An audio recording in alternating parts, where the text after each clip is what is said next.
আমি হাত নাড়িয়ে যাচ্ছিলাম হচ্ছে তাদেরকে, যাদেরকে রক্তাক্ত করা হয়েছে পুলিশে, তাদেরকে যখন ধরে নিয়ে যায় তখন আমি সামনে আগে বলছিলাম যে আপনারা প্রয়োজন আমাকে গ্রেফতার করেন। আমি শুধু হাত এইভাবে ছিলাম না, আমি তখন বলতেছিলাম যে হাত এইভাবে করেন যে আপনারা প্রয়োজন আমাকে গ্রেফতার করেন, আমাকে গুলি করেন, কিন্তু তারা যেহেতু পরীক্ষার্থী তাদেরকে ছেড়ে দেন। আমি সামনে এগিয়ে যাওয়ার পর পুলিশ যখন আমাকে ধরে তখন আমি বলছি যে আমি জুলাই আহত একজন, আপনারা আমাকে এভাবে মারতে পারেন না। তখন একজন পুলিশ সদস্য, আমি তার নাম কোট করেছি, তার নাম হচ্ছে আশরাফুল, তিনি কোন র্যাঙ্কিং এ আছে বা কোন দায়িত্বে আছে আমি সেটা জানি না। আমি যখন বলছি আমি একজন জুলাই আহত, তখন উনি আমাকে বলছে জুলাইতে কতজন পুলিশ মেরেছিস।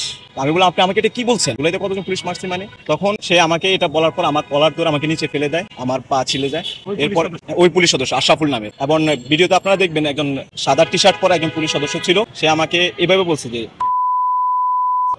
জুলাই ভইরা দিমো। এই কথা বলার পর সে আমাকে বুট জুতা দিয়ে নিচে এলো পাতাড়ি, লাত্তি উস্তাদ, যেগুলো অনেক নির্যাতন করে আমাকে, অমানবিক নির্যাতন। একটা পর্যায়ে যখন আমাকে আমার এই যে ডান পাশে যখন লাত্তিটা মারে, আমি তখন কিছুটা সেন্সলেস অবস্থা চলে যায়, কিন্তু আমি আবারও নিজেকে সামলে উঠি।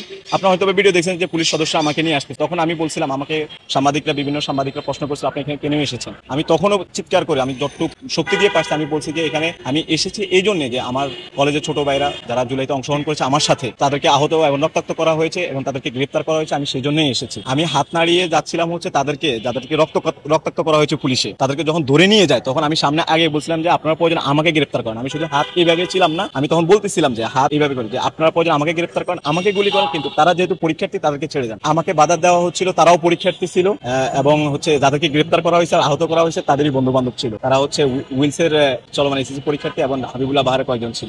এসব কিছুর পিছনে ভাই আমি মিডিয়া ট্রায়ালের শিকার, এটা হচ্ছে প্রথম কথা। আর 21 জুলাই মাইলস্টোন ট্র্যাজেডির পরে 22 জুলাই ছাত্রদের যে শিক্ষা উপদেষ্টা এবং শিক্ষা সচিবের বিরুদ্ধে যে অভিযোগ ছিল যে তাদের দায়িত্বের অবহেলার কারণে তাদের পদত্যাগ দাবি করছিল সাধারণ শিক্ষার্থীরা, তারা সকাল 10টা থেকে আন্দোলন করে এবং প্রথমে হচ্ছে প্রাথমিক শিক্ষা অধিদপ্তর, উচ্চ মাধ্যমিক যে শিক্ষা অধিদপ্তর, সেখানে তারা অবস্থান করে এবং পরবর্তীতে সচিবালয়ের গেটের মধ্যে চলে আসে। আমি তখনও সচিবালয়ে আসিনি, 2024-এর গণ অভ্যুত্থান আমার সাথে ছিল।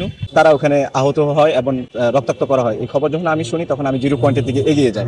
এগিয়ে যাওয়ার পর প্রাথমিকভাবে আমি পুলিশের সাথে কথা বলি যে এখানে আমাদের কলেজের কয়েকজন শিক্ষার্থী রক্তাক্ত করা হয়েছে, আহত করা হয়েছে, আপনারা তাদেরকে ছেড়ে দেন। পুলিশ তখন আমাদেরকে লাঠি পেটা করে ছত্রভঙ্গ করে দেয়। তখন আমি, আপনারা দেখেছেন হয়তো বা ভিডিওতে, আমি বাইতুল মোকাররমের ওই পাশে চলে যাই। একটা পর্যায়ে পুলিশ হচ্ছে 0 পয়েন্টের মোড় থেকে সাউন্ড গ্রেনেড এবং টিয়ার সেল নিক্ষেপ করে। তো একটা সাউন্ড গ্রেনেড মারছিল, সেটা আমার ডান হাতের বাহুতে পড়ার সাথে সাথে সাউন্ড গ্রেনেড যে আগুনের ফুলকানিতে আমার এখানে পাঞ্জাবি ফুটো হয়ে যায় এবং আমার এই এই ডান পাশের যে কানটা সেটা বধির হয়ে যায়। তখন ওখান থেকে চিল্লাই বলি আপনারা এভাবে আক্রমণাত্মক হচ্ছেন কেন। আর আমার সামনে যারা আহত হয়েছিল আমার ছোট ভাই, তারাও জুলাই অংশগ্রহণ করেছিল 24-এর, তাদের রক্ত পড়তেছিল। তখন আমি বলছিলাম যে তারা যেহেতু পরীক্ষার্থী তাদেরকে আপনারা ছেড়ে দেন, আর যদি তাদেরকে যদি নিয়ে যান তাহলে তাদের জীবনটা হয়তো এখানে শেষ হয়ে যেতে পারে। পরীক্ষা যদি দিতে না পারে তাহলে তাদের জীবনে একটা অন্যরকম সিচুয়েশন তৈরি হবে। তাদেরকে যদি গ্রেফতার করা হয়, তাদের 2 দিন পর আবার পরীক্ষা, তাহলে তো তাদের জীবনটা এখানেও তো শেষ হয়ে যেতে পারে।